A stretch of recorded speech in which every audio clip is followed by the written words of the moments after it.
kita punya adat, kita punya budaya, kita punya peninggalan leluhur yang sangat luar biasa, tetapi kita tidak pernah berpikir bagaimana mengembangkan adat dan budaya yang kita punya, bagaimana melestarikan adat dan budaya yang kita punya agar mampu bersaing, agar mampu menarik turis gitu loh.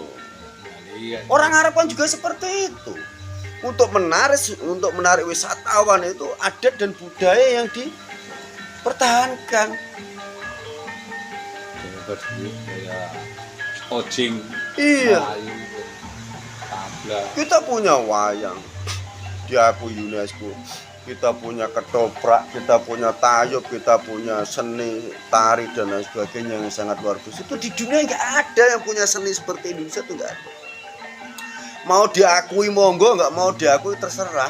Tapi yang jelas ketika kita mau melestarikan adat dan budaya, itu sebuah aset yang sangat luar biasa. Kenapa ada? Kita lihat sendiri ketika ada pertunjukan pagelaran ya, pagelaran mau wayang, ketoprak, tayuban dan lain-lain. Dia lokal ya. Berapa ekonomi yang berputar? Itu hitung-hitungan ringan saja. Ketika ada kerumunan, ya, ketika ada pergelaran adat dan budaya, ekonomi. kita lihat juga di Bali. Terus yang di Bali itu yang dilihat apa? Coba tak tanya. Terus yang di Bali itu yang dilihat kan adat dan budaya orang Bali. Iya, jamur terus. Ya kan? Tarian. Ada tari-tarian di sana, Ritual. ada sesaji-sesaji di sana dan lain sebagainya. Sesaji. Iya tuh. Ngapain turis Bali? Kalau pemandangan itu nomor 2 bisa dikatakan. Pemandangan bisa dibuat toh. Tapi nggak tradisi itu kan. Kalau tradisi kan udah peninggalan leluhur. Ngantari kecak. Iya. Itu di setiap tempat di Nusantara ini kan punya masing-masing. Dan sangat unik itu. Tetapi ketika kita melestarikan adat budaya yang kita miliki, ada orang yang dari luar sana mengatakan itu haram. Haram itu apa? Tidak dibolehkan. Ya memang tidak diperbolehkan untuk orang dari sana. Di sini harusnya. Gitu loh. Haram itu kan kata tidak diperbolehkan loh sebenarnya. Kalau orang Arab mau melestarikan budaya Nusantara, ya memang tidak diperbolehkan dengan orang Arab sana. Karena melanggar apa? Menghilangkan nilai-nilai nasionalisme yang dimiliki. Gitu loh. Selesai urusan. Tetapi kita yang songong, yang mempunyai adat dan budaya yang sangat luhur, ketika bilang orang bahwa itu haram, langsung diam, langsung tidak diuri-uri, langsung ditinggalkan begitu saja karena kata haram. Padahal nggak tahu haram itu apa. Haram itu kata yang tidak diperbolehkan. Ya memang tidak diperbolehkan. Orang Arab mengadopsi budaya orang Jawa, yang nggak diperbolehkan dengan orang sana. Karena orang di sana itu mempunyai jiwa nasionalisme yang sangat tinggi. Mau ya budaya sendiri, nggak mau ya budaya sendiri. Laku ya budaya sendiri, ini nggak laku ya budaya sendiri.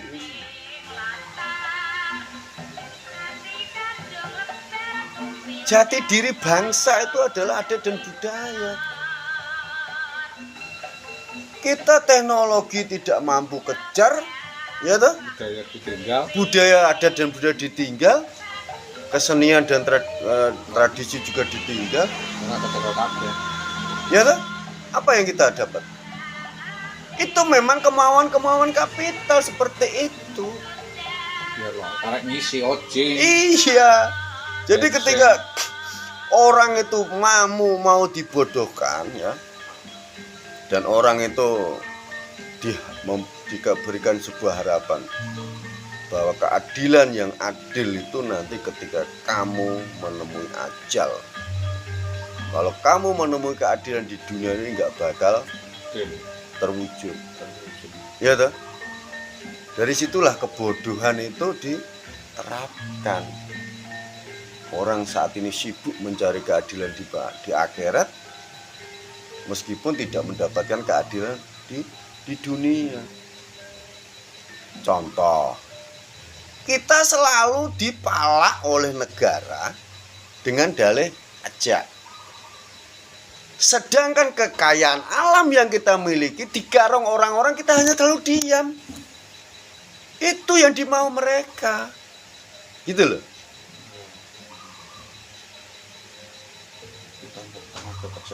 Iya toh? Kita dijadikan buruh, seneng. Kerja murah. Iya. Upah murah. Tetapi kita tidak pernah mendapatkan hasil dari apa yang kita kerjakan.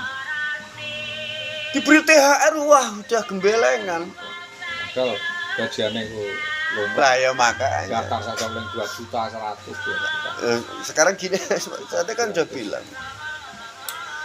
Dengan sistem-sistem ini kan apa ya, bisa dikatakan ya sistem kapital yang sangat buruk bagi saya. Kenapa sistem kapital yang sangat buruk? Orang-orang itu ya makanya kalau buruh itu kan harus mau diatur. Ketika perusahaan itu ingin pindah tempat atau sudah tidak layak untuk di sini, bisa dikatakan seperti itu, mengatakan kolab, bangkrut dan lain sebagainya. Demo, setelah demo sudah selesai, pindah tempat lagi, mencari yang lebih murah lagi. Ketika orang-orang sudah menjadi buruh pabrik, maka kan menjadi ketergantungan. Lah orang dijadikan kuda pedati kok demen. Ya toh? Iya. Kalau kita buruh saat ini, apa kita bisa ngobrol-ngobrol seperti ini? Nggak bisa. Bisa diikat waktu. Ini lembur. Iya toh? Tambah lembur sampai jam Nah, 10. tambah lembur seneng. Iya. Tidak pernah berpikir besok saya mau ngapain. Hari ini dapat sekian, besok harus lebih daripada ini, tuh nggak pernah seperti itu. Ya nggak mampu berpikir.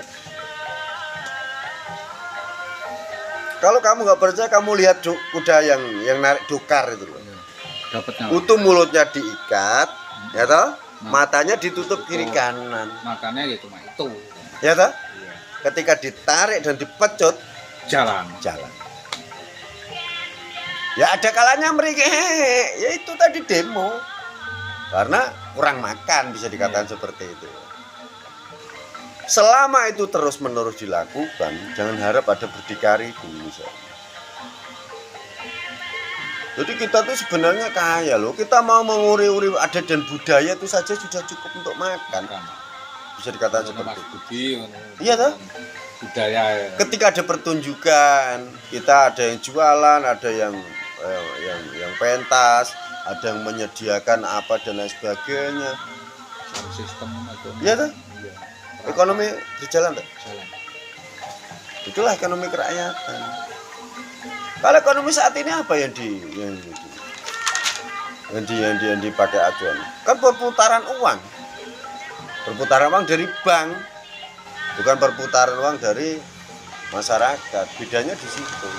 Kalau ekonomi kerakyatan itu kita mendapatkan income dari apa yang kita lakukan. Bank itu kan VOC itu yang bikin ketika orang-orang itu harus dikendalikan dengan uang.